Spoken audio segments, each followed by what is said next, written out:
Best health packages up to 80% discount. Tirumala Diagnostics. నమస్తే, welcome to Suman TV. ఈ రోజు మనతో పాటు ఉన్నారు ప్రముఖ జ్యోతిష్యులు బ్రహ్మశ్రీ నందిబట్ల శ్రీహరి శర్మ గారు. కాశీలో శ్రీ కామాక్షి నిత్యాన్నదాన ఆశ్రమ నిర్వాహకులు. గురుగారితో మాట్లాడదాం. నమస్కారం గురుగారు. వాగర్థావివ సంపృక్తౌ వాగర్థ ప్రతిపత్తయే జగతః పితరౌ వందే పార్వతీ పరమేశ్వరౌ.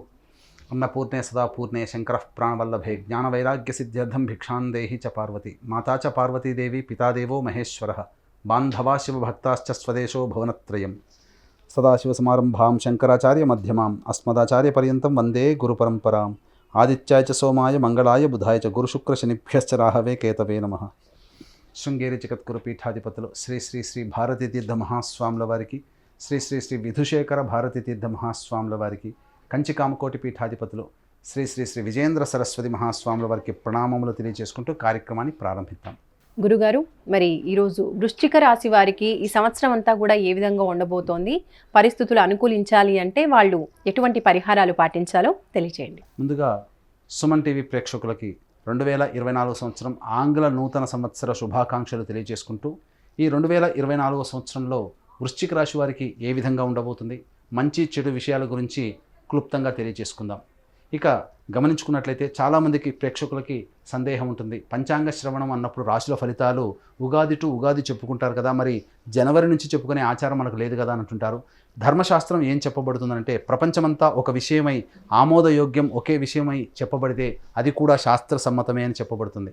కాబట్టి ప్రపంచమంతా కూడా జనవరి 1వ తారీఖు నుంచి డిసెంబర్ 31వ తారీఖు వరకు కూడా నూతన సంవత్సరంగా చెప్పబడుతున్నప్పుడు మనం కూడా ఈ యొక్క గ్రహాల యొక్క స్థితిగతులను బట్టి జనవరి 1వ తారీఖు నుంచి డిసెంబర్ 31వ తారీఖు వరకు ఈ 2024 సంవత్సరంలో వివిధ రాష్ట్రాల వారికి ఏ విధమైనటువంటి ఫలితాలు కలుగుతాయనేటువంటి విషయాన్ని మనం తెలియజేసుకుందాం. ముందుగా నవగ్రహాల్లో అత్యంత దీర్ఘకాలిక గ్రహాలైనటువంటి గురువు, శని, రాహు, కేతుల యొక్క ప్రభావం చూసుకున్నట్లయితే, గురువు ఒక్కొక్క రాశిలో సంవత్సరం పాటు సంచారం, శని 2.5 సంవత్సరాల పాటు ఒక రాశిలో సంచారం, రాహుకేతులు 1.5 సంవత్సరాల పాటు ఒక్కొక్క రాశిలో సంచారం చేస్తుంటారు.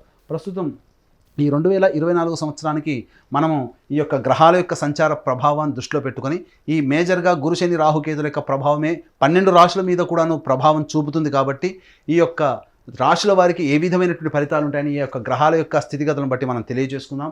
ముందుగా ఈ యొక్క గ్రహాల యొక్క సంచారాన్ని మనం 3 టైం జోన్స్గా మనం పెట్టుకున్నట్లయితే, టైం 1లో 1 జనవరి నుంచి 2 మే వరకు కూడాను గురువు మేషరాశిలో, తదనంతరం 2 మే నుంచి డిసెంబర్ వరకు కూడా వృషభ రాశిలో గురు సంచారం జరుగుతూ, శని ఈ సంవత్సరం అంతా కూడాను కుంభరాశిలో సంచారము, రాహుకేతులు మీన కన్యా రాశిలో ఈ సంవత్సరం అంతా కూడా సంచారం జరుగుతున్నటువంటి కారణం చేత వృశ్చిక రాశి వారికి ఏ విధమైనటువంటి ఫలితాలు కలుగుతాయనేటువంటి విషయాన్ని మనం తెలియజేసుకుందాం. ముందుగా గమనించుకున్నట్లయితే 1 జనవరి నుంచి 2 మే వరకు కూడాను వృశ్చిక రాశి వారికి గురువు షష్టమ స్థానంలో సంచారం చేస్తున్నటువంటి కారణం చేత ప్రధానంగా ధనపరమైనటువంటి సమస్యలు పెరిగేటువంటి అవకాశాలు ఉంటాయి, శత్రు సమస్యలు పెరిగేటువంటి అవకాశాలు ఉంటాయి, చిన్నపాటి అనారోగ్య సమస్యలు కూడా వచ్చేటువంటి అవకాశాలు ఉంటాయి. అట్లాగే రుణ సమస్యలు, అనగా డబ్బుకి సంబంధించి కొరత ఏర్పడి రుణము చేయాల్సిన పరిస్థితి అయినా, లేదా మనం ఎవరైనా కానీ డబ్బు అడిగినట్లయితే మన చేతిలో ఉన్నటువంటి డబ్బునిచ్చి తిరిగి పొందలేకపోవడం కానీ జరుగుతూ ఉంటుంది. కాబట్టి ఈ 2 మే వరకు కూడా జాగ్రత్తలు పాటించాల్సినటువంటి పరిస్థితి, ముఖ్యంగా ఆరోగ్య సమస్యలు. ఇక గమనించుకున్నట్లయితే వృశ్చిక రాశి వారికి అర్ధాష్టమ శని ప్రభావము, అలాగే ఈ యొక్క శని కంట్రోల్లోకి యోగకరుడైనటువంటి గురువు కూడా ఉండడం, ఈ కారణం చేత అనవసరమైనటువంటి ధన వ్యయం ఎక్కువగా అయ్యేటువంటి అవకాశం ఉంటుంది. గృహంలో కాస్త మానసికమైనటువంటి ప్రశాంతత లోపించడము, మీ యొక్క వాక్కు విలువ పడిపోవడము, లేదా ఇతరతర కారణాల వల్ల మీరు అనుకున్నటువంటి పనులను సకాలంలో పూర్తి చేసుకోలేకపోవడం, మనస్సు చంచలంగా ఉండడం అనేటువంటిది వృశ్చిక రాశి వారికి ఏర్పడుతుంది. అయితే పంచమ స్థానంలో, లాభస్థానంలో రాహుకేతుల యొక్క సంచార ప్రభావం కొంత శుభకరమైనప్పటికీ కూడాను, రాహువు కూడాను గురువు యొక్క కంట్రోల్లోకి ఉండడం, ఈ శని యొక్క ప్రభావము ఈ సంబంధించినటువంటి విషయాల పట్ల ఉండడం వల్ల ప్రధానంగా సంతానపరమైనటువంటి యోగ్యత కొంత కలిగేటువంటి అవకాశం ఉంటుంది. కాబట్టి జాగ్రత్తగా ఈ యొక్క ఏ పనులు చేయాలనుకున్నప్పటికీ కూడాను 2 మే లోపల కనుక పూర్తి చేసుకున్నట్లయితే మంచి అవకాశాలు అందిపుచ్చుకుంటారని చెప్పొచ్చు. ఏదేమైనప్పటికీ కూడా నూతన కార్యవర్గ విస్తరణ, లేదా నూతన పెట్టుబడులు కానీ, లేదా ఇతరత్ర నూతన వ్యాపారాలు చేయడం కానీ, ఏవైనా కానీ 2 మే తర్వాత చేసుకున్నట్లయితే, కాలము అనుకూలించినప్పుడే మనం అన్ని పనులు చేసుకోవాలి. కాలానికి తగ్గట్టుగా మనం ప్రయాణం చేస్తేనే మనకు అన్ని కూడా పనులు సాకారం అవుతాయి. కాబట్టి కాలం కలిసి రానప్పుడు ఎన్ని ప్రయత్నాలు చేసినా రాజైనా కానీ ఓడిపోవాల్సిందే. కాబట్టి ఇటువంటి వృశ్చిక రాశిలో జన్మించినటువంటి వారికి 2 మే వరకు కూడాను ఎటువంటి గ్రహ సంచార ప్రభావం అనుకూలంగా లేని కారణం చేత చేసేటువంటి ప్రయత్నాల్లో ఆటంకాలు ఎదురయ్యేటువంటి అవకాశం ఉంటుంది. ఇక టైం 2 జోన్లోకి చూసుకున్నట్లయితే 2 మే నుంచి డిసెంబర్ వరకు కూడాను గురువు వృషభ రాశిలోకి సంచారం చేయడం, ఈ కారణం చేత శని ప్రభావం నుంచి గురువు విడివడిగా వెళ్ళిపోవడం, ఈ కారణం చేత మంచి ఫలితాలు పొందుతారు. దాంపత్యులకు సంబంధించి సంతానాన్ని ఆశించేటువంటి వాళ్ళకి చక్కటి సంతాన యోగ్యత 2 మే తర్వాత ఏర్పడేటువంటి అవకాశాలు ఉంటాయని చెప్పవచ్చు. ప్రధానంగా సంతానపరమైనటువంటి సమస్యలు కొన్ని తీరిపోతాయి. సంతానం అభివృద్ధిలోకి వచ్చేటువంటి అవకాశాలు ఎక్కువగా ఉంటాయని చెప్పవచ్చు. ఇక ప్రధానంగా చూసినట్లయితే వృశ్చిక రాశి వారు కొంత బరువు పెరిగేటువంటి అవకాశం మే 2 తర్వాత అవకాశం ఉంటుంది. కాబట్టి డైట్ కంట్రోల్ విషయాల్లో కాస్త జాగ్రత్తలు పాటించాల్సినటువంటి పరిస్థితి. గమనించుకున్నట్లయితే ధనపరమైనటువంటి సమస్యలు ఏమైనప్పటికీ కూడా 2 మే తర్వాత చక్కగా యోగించే అవకాశం, స్పెక్యులేషన్ రంగంలో ఉన్నటువంటి వారికి అనుకున్న దానికంటే ఊహించిన దానికంటే ఎక్కువగా రాబడి రావడం, వ్యాపార రంగంలో ఉన్నటువంటి వారికి అనుకూలమైనటువంటి సమయంగా చెప్పవచ్చు. ప్రధానంగా ఆహార ఉత్పత్తులు కావచ్చు, బంగారు వ్యాపారస్తులు కావచ్చు, స్కూల్ యాజమాన్యం, కళాశాల యాజమాన్యం కావచ్చు, అలాగే FMCG రంగంలో ఉన్నటువంటి వారికి ఆహార సంబంధమైనటువంటి ఏ వృత్తిలో ఉన్నటువంటి వారికి అయినప్పటికీ కూడాను మే 2 నుంచి వృశ్చిక రాశి వారికి అనుకూల యోగ్యత అనేటువంటిది ప్రధానంగా ఉండడం ఈ కారణం చేత అన్ని రకాలుగా చక్కటి శుభ ఫలితాన్ని పొందుతారని చెప్పవచ్చు. అలాగే ఇతరుల నుంచి రావాల్సినటువంటి డబ్బు ఏదైతే ఉంటుందో అవన్నీ కూడాను మే 2 తర్వాత మీరు వసూలు చేసుకోగలుగుతారు. సోదరుల మధ్య ఉన్నటువంటి విభేదాలు తొలగిపోయి ఆనందకరమైనటువంటి జీవితాన్ని కలుగుతారు. అలాగే 21 అక్టోబర్ తర్వాత నూతన వ్యక్తుల యొక్క పరిచయ ప్రభావం మీ జీవితాన్ని మలుపు తిప్పబోతుంది. అలాగే టైం 3 జోన్లో చూసుకున్నట్లయితే 21 అక్టోబర్ 24 నుంచి 31 డిసెంబర్ వరకు కూడాను కుజుడు అనుకూలంగా ఉండేటువంటి సమయం. రాష్ట్రాధిపతి అయినటువంటి కుజుడు 9వ స్థానంలో స్థితి పొంది ఉండి 3వ స్థానం మీద ఉండడం కారణం చేత ప్రధానంగా రాజకీయ రంగంలో ఉన్నటువంటి వారికి మంచి పదవి వృశ్చిక రాశిలో ఉన్నటువంటి వారికి లభించబోతుంది. కాబట్టి అటువంటి సమయం కోసం వేచి చూడండి. మీ యొక్క ప్రయత్నాలు ఏవైతే రాజకీయ రంగంలో ఉన్నటువంటి వాళ్ళు ఉంటారో ఆ ప్రయత్నాలన్నీ కూడాను మే 2 తర్వాత ప్రయత్నం చేసినట్లయితే అక్టోబర్ కల్లా మీకు సాకారం అవుతుంది. అలాగే రియల్ ఎస్టేట్ రంగంలో ఉన్నటువంటి వారికి మే 2 తర్వాత చేసేటువంటి నూతన ప్రాజెక్ట్స్ ఏవైతే ఉంటాయో అవన్నీ కూడా కార్యరూపం దాల్చి దానికి సంబంధించినటువంటి లాభాల్ని 21 అక్టోబర్ తర్వాత మీరు పొందుతారు. కాబట్టి వృశ్చిక రాశి వారికి ఏ తర్వాత చెప్పొచ్చేది ఏంటంటే అన్ని రంగాల్లో ఉన్నటువంటి వారికి మే 2 వరకు కూడా కాస్త ప్రధానంగా జాగ్రత్తలు పాటించి మే 2 తర్వాత చేసేటువంటి ప్రయత్నాల్లో ఆటంకాలన్నీ తొలగిపోతాయని చెప్పొచ్చు. అయితే ప్రధానంగా వృశ్చిక రాశి వారికి న్యాయవాద సంబంధించినటువంటి విషయాలు ఏవైతే ఉంటాయో కోర్టు అనుకూలంగా తీర్పు రాకపోవడం అనేటువంటిది మే 2 వరకు జరుగుతుంది. కాబట్టి కాస్త ఆచితూచి స్పందించేటువంటి కనుక ఆలోచనలు కనుక చేసుకున్నట్లయితే మంచి శుభ ఫలితాలు పొందుతారు. గురువు యొక్క ప్రభావం జాతకం మీద ఉండడం ఈ కారణం చేత ప్రధానంగా మీకు సంఘంలో పేరు ప్రతిష్టలు అనేటువంటివి ఈ సంబంధించినటువంటి 2 మే తర్వాత పెరిగేటువంటి అవకాశం ఉంటుంది. సినిమా రంగంలో ఉన్నటువంటి వారికి అవకాశాలు అంతంత మాత్రంగానే ఉంటాయి. కానీ 21 అక్టోబర్ నుంచి డిసెంబర్ వరకు కూడాను వచ్చేటువంటి ప్రాజెక్టుల యొక్క ప్రభావం మీ జీవితాన్ని మలుపు తిప్పి మిమ్మల్ని గొప్ప స్థితిలోకి తీసుకువస్తుందని చెప్పొచ్చు. వ్యాపార రంగ విస్తరణలకి సంబంధించింది కావచ్చు. ఏది ఏమైనప్పటికీ కూడాను ఈ యొక్క వృశ్చిక రాశి వారికి యోగదాయకమైనటువంటి కాలంగా చెప్పవచ్చు. అయితే అర్ధాష్టమ శని ప్రభావం కూడా కొంత వెంటాడుతుండడం ఈ కారణం చేత మానసికమైనటువంటి సమస్య అంటే ఏంటి, ప్రశాంతత లేకపోవడము, గృహంలో చిక్కులు ఎక్కువగా ఉండడం ఇవన్నీ కూడాను జరుగుతాయి. కాబట్టి దానికి సంబంధించినటువంటి పరిహారాలు దైవానుగ్రహాన్ని పొందే ప్రయత్నం చేసుకుంటే మంచి జరుగుతుంది.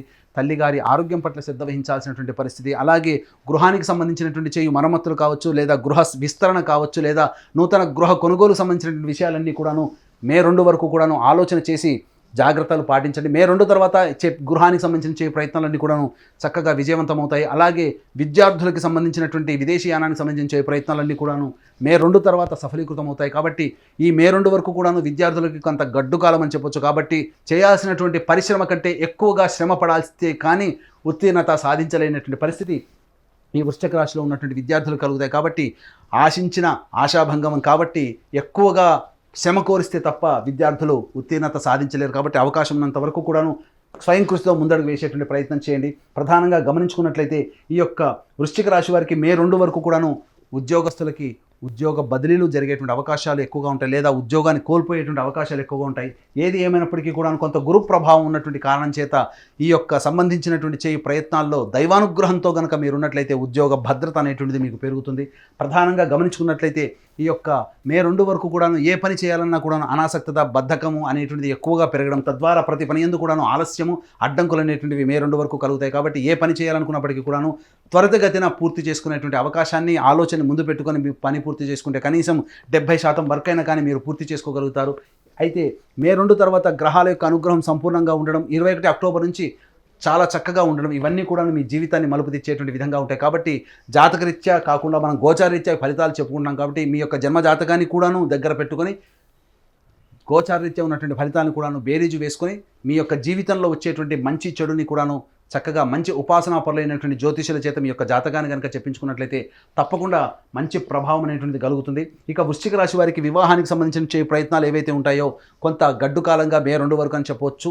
మే 2 తర్వాత గ్రహాల యొక్క అనుగ్రహం సంపూర్ణంగా ఉండడం వలన జీవితంలో నూతన జీవిత భాగస్వామితో జీవితాన్ని పంచుకుంటారు. కాబట్టి వివాహ యోగ్యత ఖచ్చితంగా మే 2 తర్వాత ఉంటుంది.